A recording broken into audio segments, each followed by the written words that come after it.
नमस्कार. आज आपण कर्जमाफीविषयी थोडक्यात अपडेट पाहणार आहोत.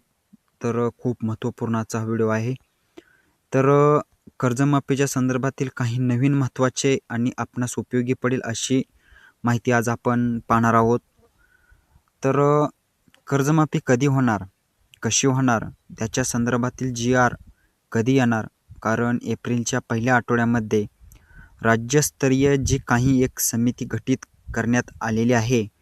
कर्जमाफीसाठी अभ्यास करण्यासाठी गठीत करण्यात आलेल्या समितीचा अहवाल राज्य शासनाला सुपूर्द कधी केला जाणार आणि याच्या माध्यमातून कर्जमाफी कशी केली जाणार हे निश्चित होणार आहे. मात्र निश्चित होत असताना राज्य शासनाच्या माध्यमातून कर्जमाफीसाठी नेमके किती शेतकरी पात्र होणार किंवा किती शेतकरी थकबाकीदार आहेत याची सुद्धा माहिती मागवण्यात आलेली होती. सरकार विभागाच्या माध्यमातून राज्यस्तरीय बँकर्स समितीला आपल्याकडे थकीत असलेले कर्जदार शेतकऱ्यांची माहिती देण्याचे बँकांना निर्देश देण्यासाठी एक पत्रक पाठवलेले आलेलं होतं. 30 सप्टेंबर 2025 पर्यंत थकीत असलेले शेतकरी आणि 9 मार्च 2026 पर्यंत रेग्युलर असलेले शेतकरी या दोन्ही शेतकऱ्यांची बँकांना माध्यमातून आता राज्यस्तरीय बँकर्स समितीचा सुपूर्द करण्यात आलेली आहे. ज्यांच्यामध्ये 24,73,566 शेतकरी हे आतापर्यंत थकीत आहेत. ज्यांच्यामध्ये अल्प मुदतीचे पीक कर्ज, मध्यम मुदतीचे पीक कर्जांचा समावेश आहे.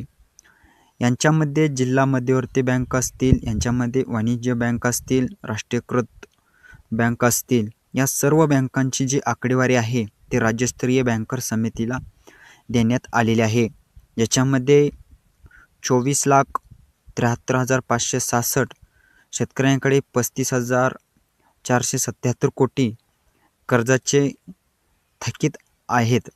याच्या व्यतिरिक्त सुद्धा 2015 ते 17 च्या कर्जमाफीमध्ये बाकी असलेले 586,000 शेतकरी हे वेगळे आहेत आणि या सर्व शेतकऱ्यांची जी काही माहिती आहे ती माहिती आता बँकर्स समितीकडे सुपूर्द करण्यात आलेली. आता बँकर्स समितीच्या माध्यमातून आपल्याला आलेला हा अहवाल, आपला हा आलेला डाटा हा लवकर शासनाला सादर केला जाणार आहे. मित्रांनो, साधारणपणे 6 ते 8 एप्रिल नंतर राज्यामध्ये जे काही बँक कर्जमाफी करण्यासाठी एक समिती गठीत करण्यात आलेली आहे, ही परदेशी साहेबांच्या अध्यक्षतेखाली गठीत करण्यात आलेली समितीसुद्धा आपल्या सहमतीचा शासनाला सादर करण्यात आलेली आहे. नेमके कोणत्या शेतकऱ्यांची कर्जमाफी करायची आणि कशा प्रकारे करायची, उपाययोजना आणि काही अटी शर्ती लावायच्या, ही त्यांची माहिती त्यांच्या माध्यमातून दिली जाणार आहे.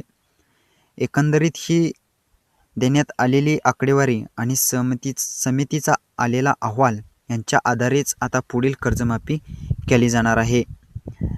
शेतकरी बांधवांनो, कसं वाटलं आजचे कर्जमाफीविषयी अपडेट?